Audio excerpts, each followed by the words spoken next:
constituidos por el mesénquima, el tejido mucoso gelatinoso. Y luego hemos hablado de la matriz o sustancia fundamental amorfa.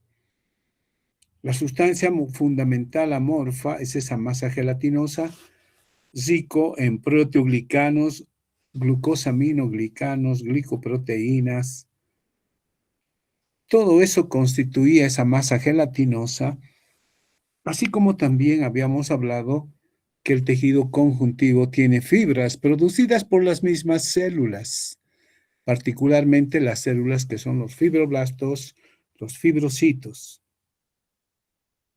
que forman tres tipos de fibras importantes en el tejido conjuntivo: las fibras colágenas, las fibras reticulares y las fibras elásticas. Entonces, ya está dicho los componentes histológicos de todo tejido conjuntivo. Ahora nos vamos a ocupar de las otras formas de tejido conjuntivo.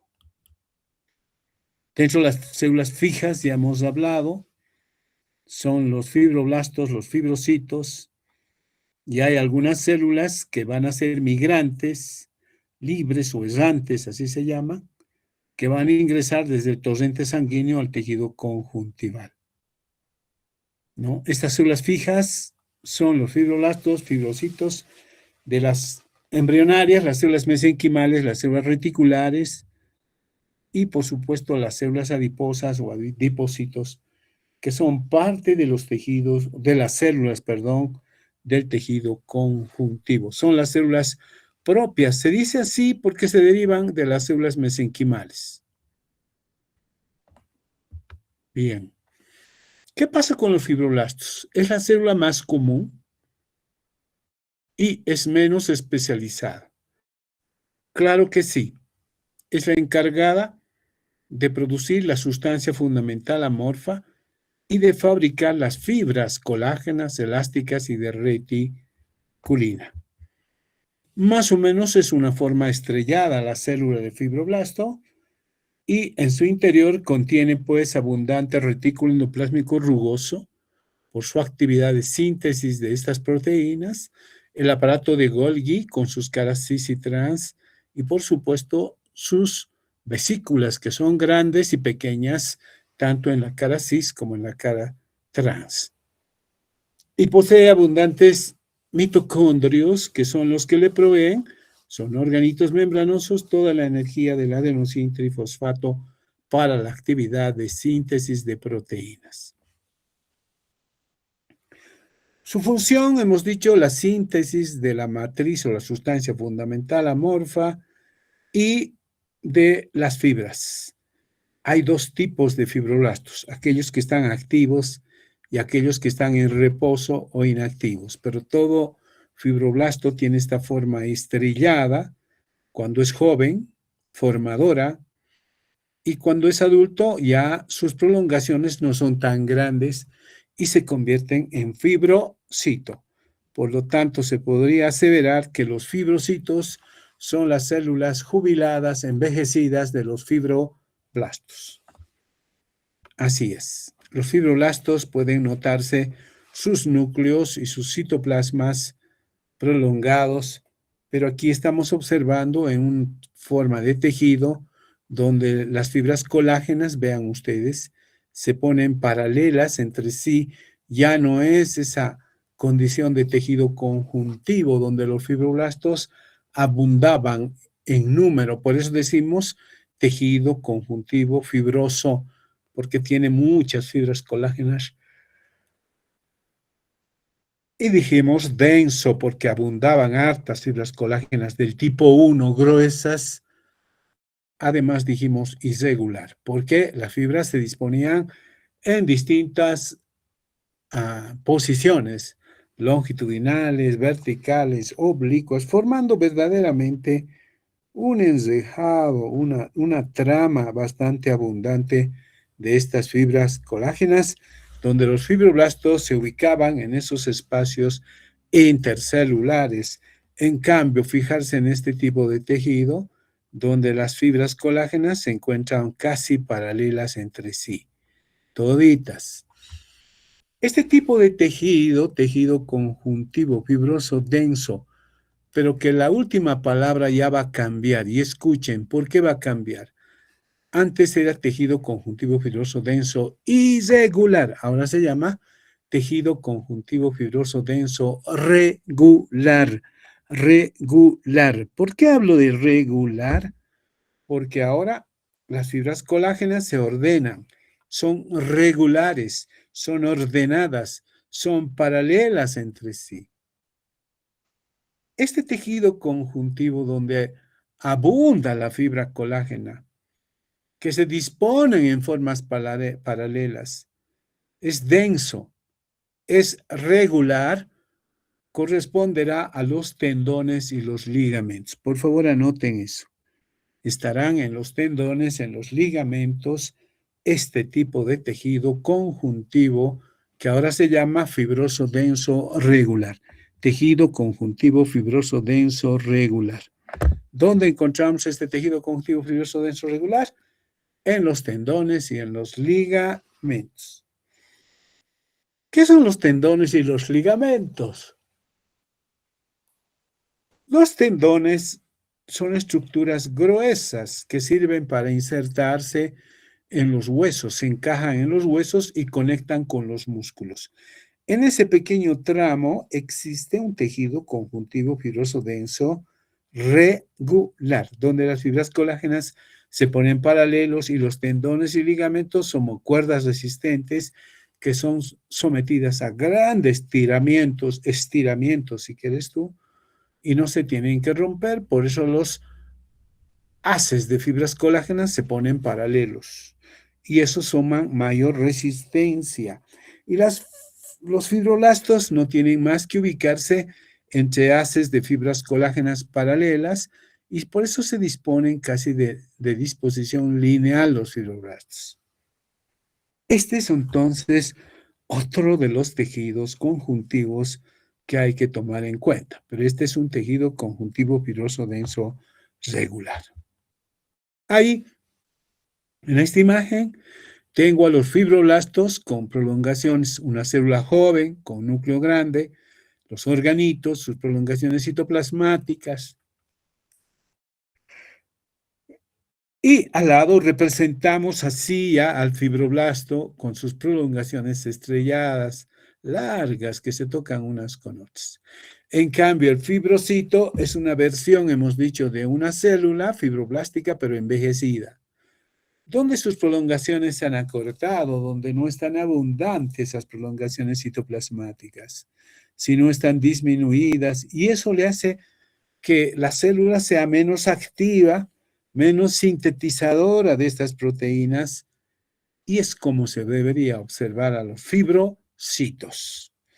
Fibrocitos y fibroblastos tienen la misma función, pero los fibrocitos ya fabrican en poca cantidad las fibras colágenas. Otra de las células que son propias del tejido conjuntivo, que se originan de las clonas de las células mesenquimales, porque la madre es mesenquimal, pero la célula mesenquimal es pluripotencial. Al decir pluripotencial, hemos dicho que tiene una gran potencialidad de formar a otras células de tejidos conjuntivos. En un principio, la célula, fíjense aquí, mesenquimal, origina a los adipocitos que cuando son muy jovencitos, estas células son de tipo estrellada y poco a poco van produciendo grasa, el producto deutoplásmico o inclusión, que van a ir acumulando dentro de su citoplasma. Cada vez hay más grasa y más grasa, a tal punto que la célula empieza a volverse casi esférica. Mira tú, ahora ya tiene una sola gota de grasa grande en todo el citoplasma, porque la grasa que se va a producir se fusiona y producen una masa grande, única de grasa. Pero ya cuando llegan a la adultez, la gota se vuelve mucho más grande.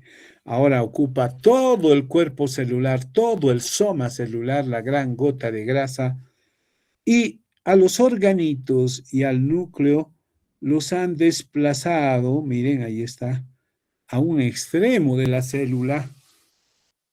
Ya no es un núcleo céntrico, es excéntrico, y todo el citoplasma ha sido ocupada por grasa, grasa y grasa. Entonces, ya cuando se hacen los cortes histológicos, se puede valorar muy bien al adipoblasto o célula grasa. Miren, el citoplasma constituye el anillo y la perla constituye el núcleo de estas células adiposas que tienen una sola gota de grasa. Por eso se dice cuando tienen una sola gota de grasa, unilocular, una sola gota. Y cuando observamos al microscopio compuesto, como en este caso, aquí lo vean, con tinción universal, ¿qué es lo que tenemos? Se puede ver el citoplasma y el núcleo en un extremo, cual si fuera la perla de un anillo, miren ustedes, o la piedra preciosa de un anillo. El resto es membrana citoplasmática lleno de grasa. Pero esta grasa, al preparar con tinción universal, con el silol se lava la grasa, por lo tanto queda blanco ese lugar donde no haya grasa, porque se ha lavado con el silol. Entonces queda vacío, por eso que se observa de un color casi blanquecino, y se observan las membranas citoplasmáticas y el núcleo, ahí está, en un extremo, tal como si fuera la perla de un anillo. Entonces, a la grasa blanca unilocular se la observa así, ¿no? Pero esos son los adipocitos. En un principio era adipoblasto, cuando era estrelladita sin grasa. Poco a poco se ha ido volviendo adipocito, célula de la grasa, adipocito. Nosotros en nuestro organismo tenemos dos tipos de grasa, y eso mencionaré más adelante. La grasa blanca y la grasa parda, así se llama. Tenemos dos tipos de tejido adiposo, blanco y pardo. El blanco es unilocular, como están viendo, la grasa blanca forma una sola gota grande de grasa, el adipoblasto. Entonces, cuando ya es maduro, el adipocito presenta una sola gota de grasa blanca dentro de su citoplasma. Pero también existen células adiposas pardas, pardas. Esta grasa parda es típica de los animales invernantes, del oso, de la zarigüeya, de ciertas ratas que en esta época de invierno se van a introducir en sus cuevas y no van a salir hasta que sea primavera, ¿no? Entonces, durante esa época consumirán su propia grasa, pero antes de entrar en hibernación, entrarse en sus cuevas, estas ardillas, ratas, zarigüeyas y otro tipo de roedores, y también hay otros mamíferos, conejos, etcétera, por supuesto, que acumulan grasa, grasa, grasa, grasa, grasa, engordan tanto que una vez que se metan en sus cuevas van a invernar, van a hibernar. Entonces, cuando llegue la primavera, saldrán ya más flaquitos, pero habrán consumido toda su grasa. En cambio, en el humano no es así, no es que invernamos nada. Lo que pasa es que la grasa parda es multilocular, no es como la grasa blanca unilocular, una sola gotita. Miren, ahí está. La grasa parda tendría varias gotitas, cientos de gotitas en su citoplasma. Son varias gotitas, por eso se dice multilocular. La grasa parda es multilocular. La grasa parda es multilocular. Lo estoy diciendo varias veces, querida juventud, hermosa juventud. Enseguidita les voy a mostrar las laminillas histológicas del tejido adiposo y del tejido blanco y del tejido pardo. El tejido pardo es mucho más calorífico, quiere decir que produce más calor. Por eso este tejido adiposo pardo está cubriendo siempre, está presente en los recién nacidos. En todos aquellos bebés que nacen están cubiertos de tejido pardo. ¿Para qué pardo? Para ayudarles a aguantar lo que es el frío renal, ¿no? El frío que va a ocurrir en los riñones y que puede afectar a su grasa que cubre por fuera de los riñones y produciendo patologías renales, pero la grasa cubrirá externamente a los riñones. Miren, eso es una forma de protección que le da a muchos órganos. Y la grasa se distribuye en el organismo de acuerdo a las hormonas masculinas o femeninas, determinando inclusive la forma de la figura masculina o femenina. La femenina acumula más grasa en las caderas, en las mamas, etc. Y los varoncitos en otras regiones anatómicas que diferencian la figura varonil de la figura femenina. Pero es la grasa, y la grasa también encontramos en la planta de los pies, la palma de las manos, esta grasa que sirve de amortiguación, de protección, de evitar que se pierda el calor. Pero la grasa, eficientemente cumpliendo su función de protección y que produzca más calorías, ¿no? Es la grasa blanca que está distribuida en nuestro organismo. Pero la grasa parda, les decía, multilocular, es mucho más calorífica. De ahí que muchos recién nacidos, niños, bebés, tienen grasa parda en todo el organismo.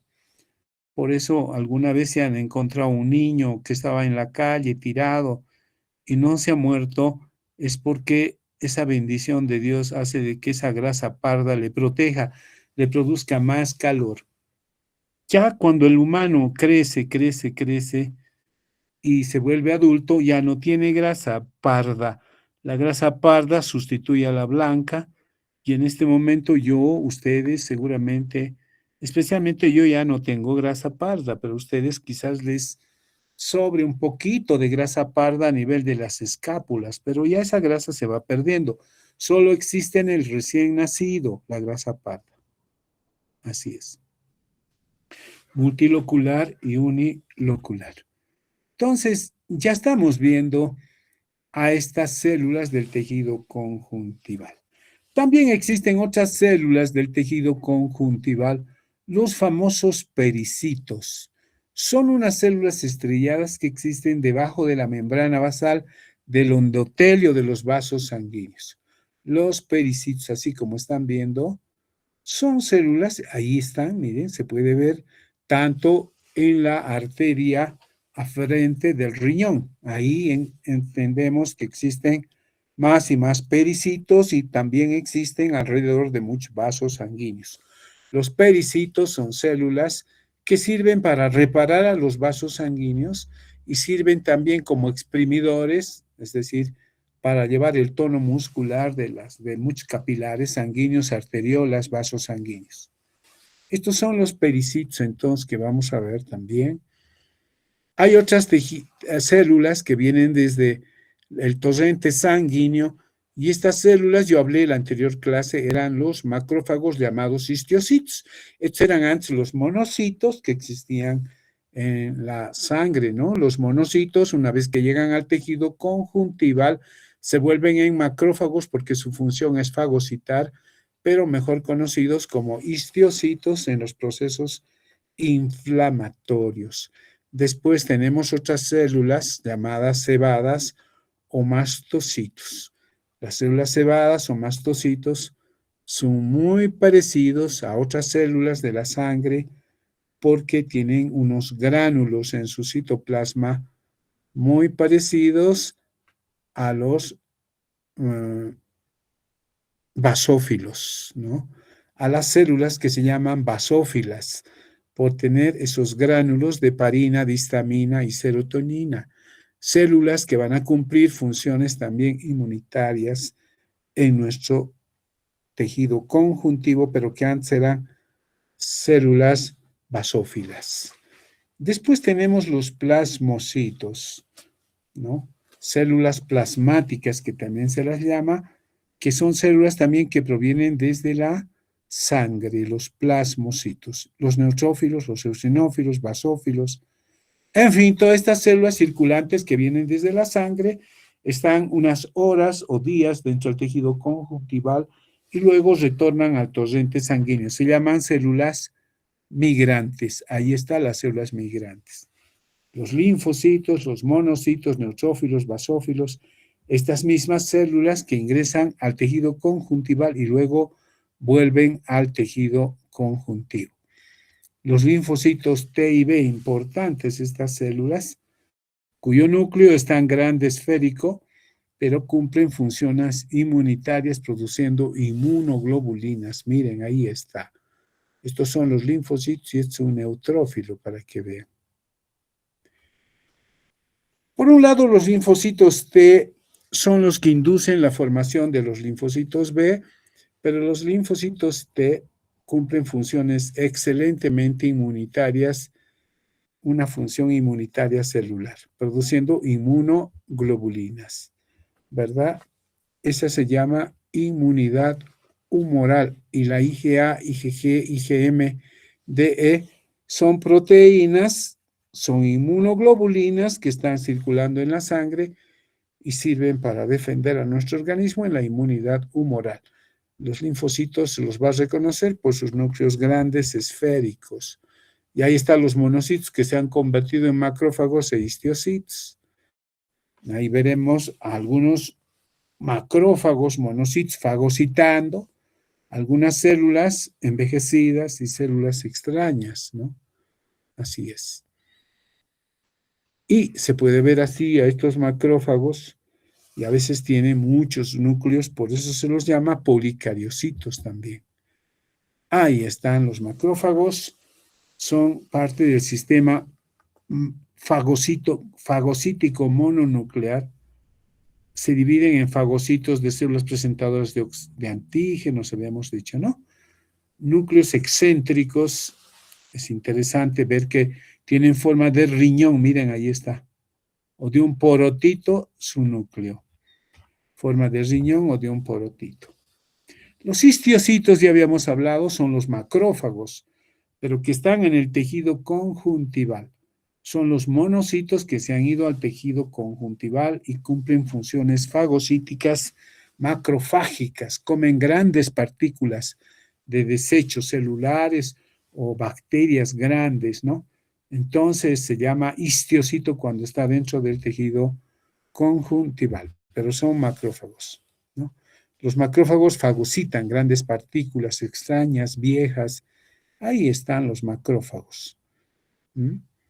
Y después hemos hablado de las células mastocitos o células cebadas, ¿no?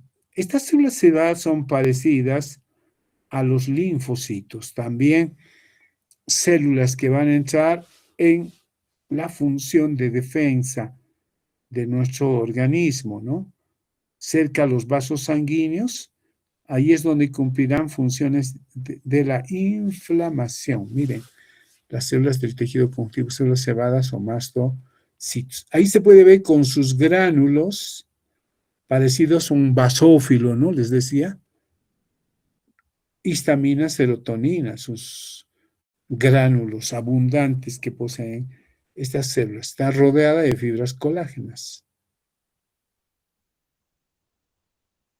Seguimos y claro, vamos a decir qué componentes químicos producirán estas células. Pues histamina, serotonina, heparina, como les decía, otras sustancias como la reacción lenta de la anafilaxia quimiotáctico para los neutrófilos o para los eosinófilos. Así son estas células que estábamos mencionando. Y ahí tengo una imagen de los plasmocitos que derivan de los linfocitos B, yo te decía, y elaboran anticuerpos antígenos. En la inflamación crónica, ¿no? De la inflamación crónica. Algunos neutrófilos que también ingresan, que son micrófagos ya dentro del tejido conjuntival. Estos fagocitan partículas pequeñas y son más frecuentes en la inflamación aguda, estas células llamados neutrófilos. En cambio, los macrófagos participan de la inflamación crónica, no te vas a olvidar. Ahí tengo los linfocitos, fagocitan complejos antígeno-anticuerpo, destruyen a parásitos, helmintos, en fin. Así son estas células. Y, por supuesto, ahora tengo para estudiar al otro tejido conjuntivo. Hasta aquí hemos estudiado algunos tejidos especializados más, es decir, al tejido conjuntivo denso regular.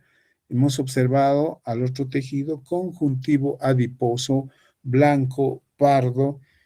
En la anterior clase hemos hablado del tejido conjuntivo elástico y ahora vamos a estudiar al tejido conjuntivo laxo, llamado también areolar laxo.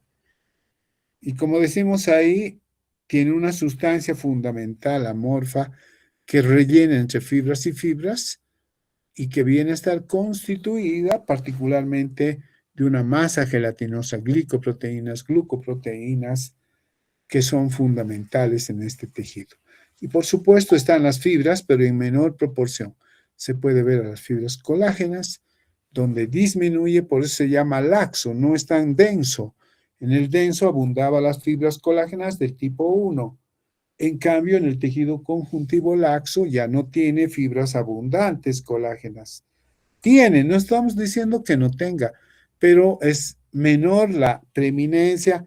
Lo que más abunda son las células y la sustancia fundamental, y en tercer lugar estarán las fibras. No es tan abundante como en el denso. Hay fibras colágenas del tipo 3, 2, 1, pero que son en menor número. Y entre ellos están las células que son propias y migrantes, ¿no?, del tejido conjuntival, como podemos ver acá. Aquí también se puede ver esa matriz extracelular, matriz, una masa gelatinosa, y la otra que es fibrilar, que está constituida por fibras colágenas elásticas y reticulares, y la sustancia fundamental amorfa básica, que está formando todo un entramado. El conjuntivo es así, ¿no? El laxo, pero laxo, laxo, laxo.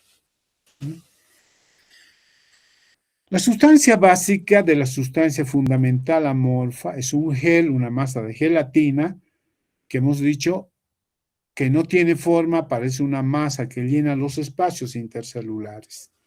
Pues tiene agua en su mayoría, tiene iones, tiene protones, tiene carbohidratos, enzimas, vitaminas y por supuesto las proteínas de glucosaminoglicanos, proteoglicanos y glico o glucoproteínas. Importantes entre ellos muchos sulfatados y no sulfatados. Pero de todas maneras tiene toda esta composición que es un medio, como decimos, de integración fisiológica. Aquí hay bastante química, es la razón de vida del tejido conjuntival. Los proteoglicanos, de los cuales yo estaba hablando, y entre ellos el proteoglicano o pertecmecano, son proteínas importantes de distintos tamaños y que van a estar siendo parte de esos agregados, por eso se dice agrecanes, del tejido conjuntival. No te olvides que hay sulfatados y no sulfatados que constituyen esta masa gelatinosa, ¿no? Ahí también van a ir a formar parte de la membrana trilaminar, de la membrana basal trilaminar, y sus diferentes proteínas que van a formar en las células. Vamos con las fibras colágenas. Una vez que los fibroblastos sintetizan colágena, hoy día les decía, conocemos más de 35 tipos de colágena. Es tan abundante realmente que es extraordinario el estudio de las fibras colágenas. Las fibras colágenas es el tipo más abundante de fibras. Carecen de propiedades elásticas, son rígidas más bien, y están formadas por moléculas de tropocolágeno y la colágena le da resistencia al tejido conjuntival. No te olvides, resistencia. No se estiran como son las fibras elásticas. Y eso también es una forma de defensa, ¿no? Porque si no, no hubiera esa resistencia de nuestros tejidos al aplastamiento, al estirar, etcétera. ¿Qué más vamos a ver? Las fibras elásticas tienen elastina a diferencia de las fibras colágenas, porque habíamos dicho que las fibras de reticulina son fibras colágenas también, que no se sabía, del tipo 3 de colágena. Por lo tanto, no vamos a hacer distinción porque es lo mismo, solamente más delgadas fibras colágenas del tipo 3, ¿no? Que son consideradas fibras de reticulina.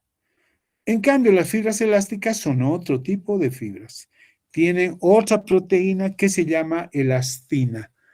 La elastina, entonces, una proteína propia de las fibras elásticas. Y dentro del sistema elástico vamos a ver a 3 grupos de fibras preelásticas, que también así se las llama. A las fibras del oxitalán, ¿no? Las fibras elaunínicas, y por final las fibras colágenas, o perdón, las fibras elásticas, que son las más gruesas, ¿no?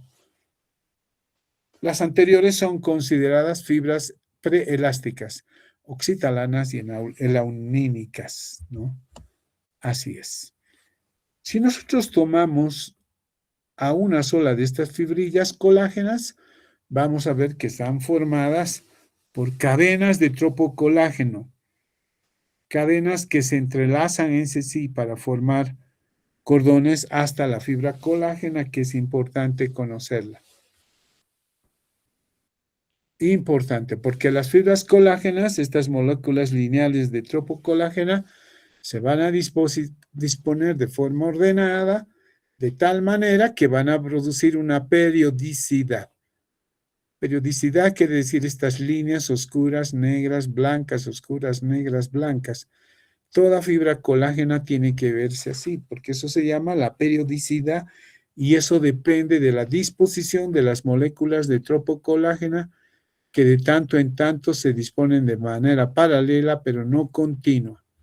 Y entonces se produce esa periodicidad llamada bandas oscuras y bandas claras de las fibras colágenas. ¿Por qué se llama colágena? Porque cuando se hierve en agua hervida, este tipo de tejido conjuntival debajo de la piel se convierte en cola. Cola de carpintero, que era antes, ¿no? Colágena. Y la colágena es una proteína que sirve de base para originar las diferentes formas de colágena, ¿no? Así es. Es la gelatina también, la que preparas en la casa es colágena, pero no se sabe de qué subtipo de colágena, pero son diferentes tipos de colágena. Entonces, ahí está la importancia de la fibra colágena y aquí te muestro no sé si son 15 subtipos de colágena. Ahí está. El tipo colágena 1 se encuentra en la dermis, hueso, dentina, cemento, tendón, córnea. Entonces, yo quisiera que tomes la foto de esta parte de las fibras colágenas, los subtipos. Ya te he dicho que la tipo 3 de colágena es la fibra de reticulina. No es distinta, sino un tipo de colágena tipo 3. ¿Me estás escuchando, amiguita, amiguito? No te vas a olvidar para el examen. Las fibras de reticulina son colágena del tipo, les voy a poner 1, 2, 3, 4, 5, 6, 30, 35, ¿no? Entonces, del tipo 3 de colágena, no te vas a olvidar. Ahí está, fibras de reticulina del tipo 3 de colágena, del tipo 3.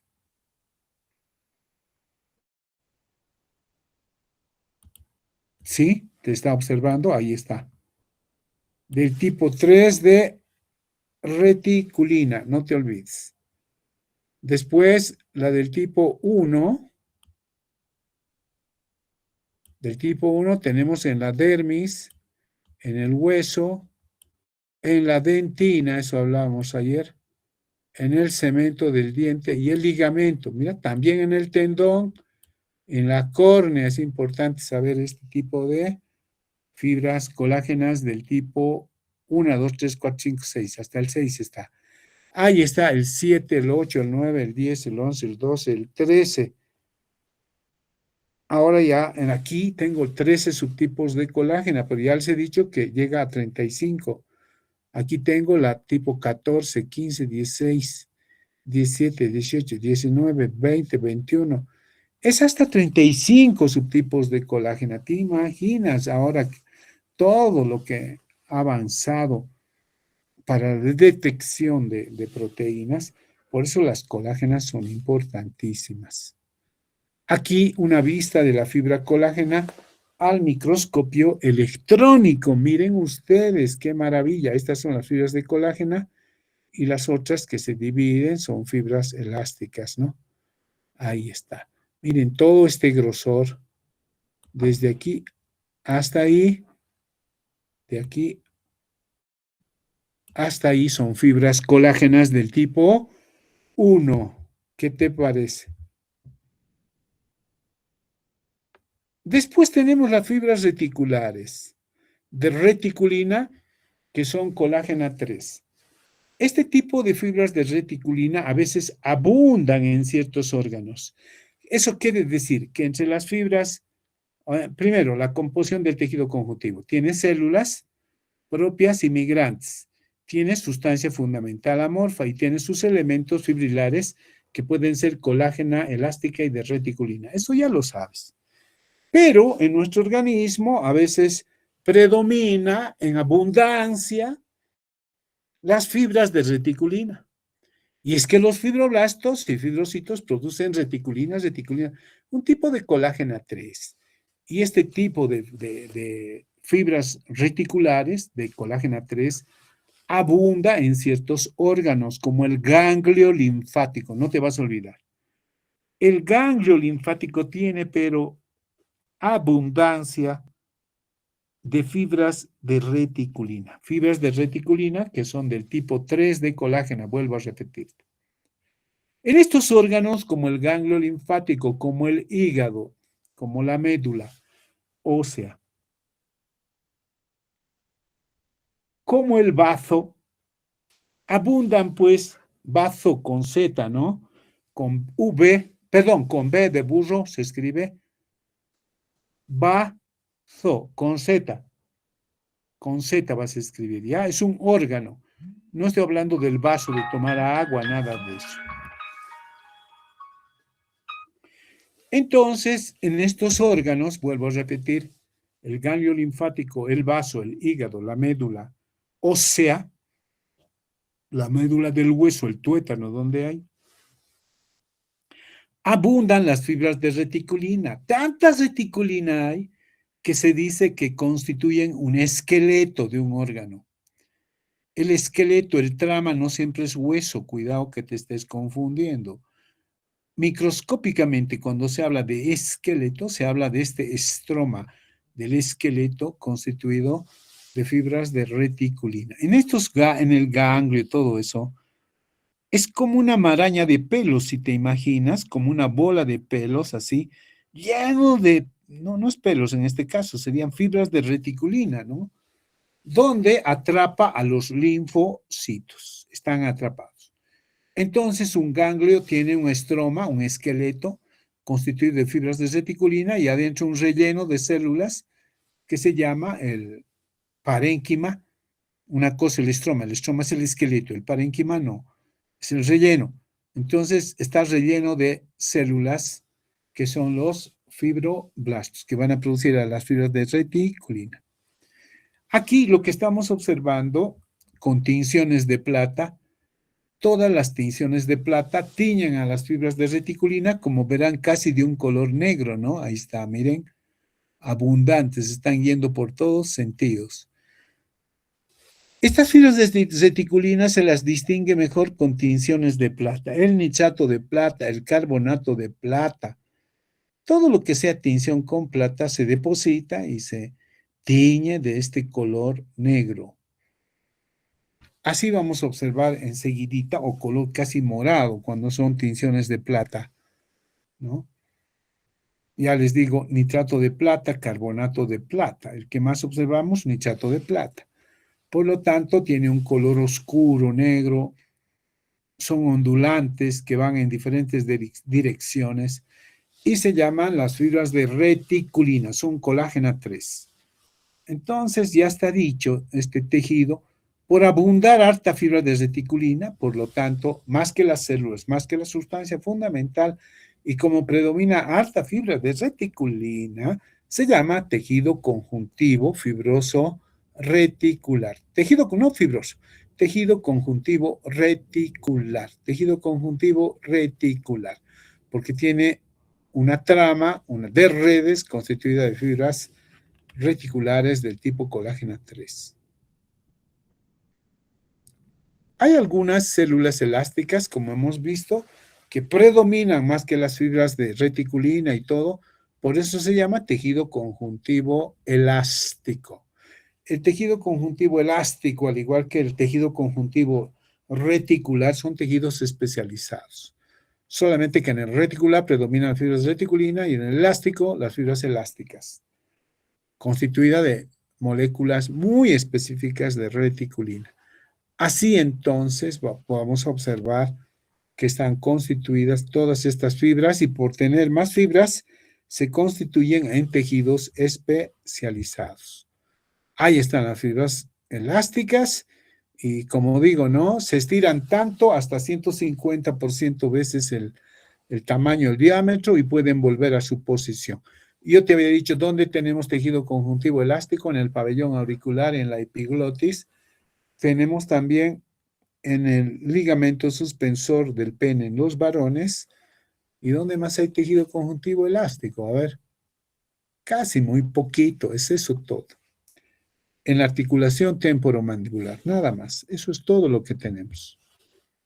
Ahí está la elastina y las fibras que constituyen. Esto hemos visto en la anterior clase y hemos llamado tejido conjuntivo elástico, porque tienen fenestras, miren, de elastina. Se puede contar 1, 2, 3, 4, 5, 6, hasta más de 150 capas de elastina.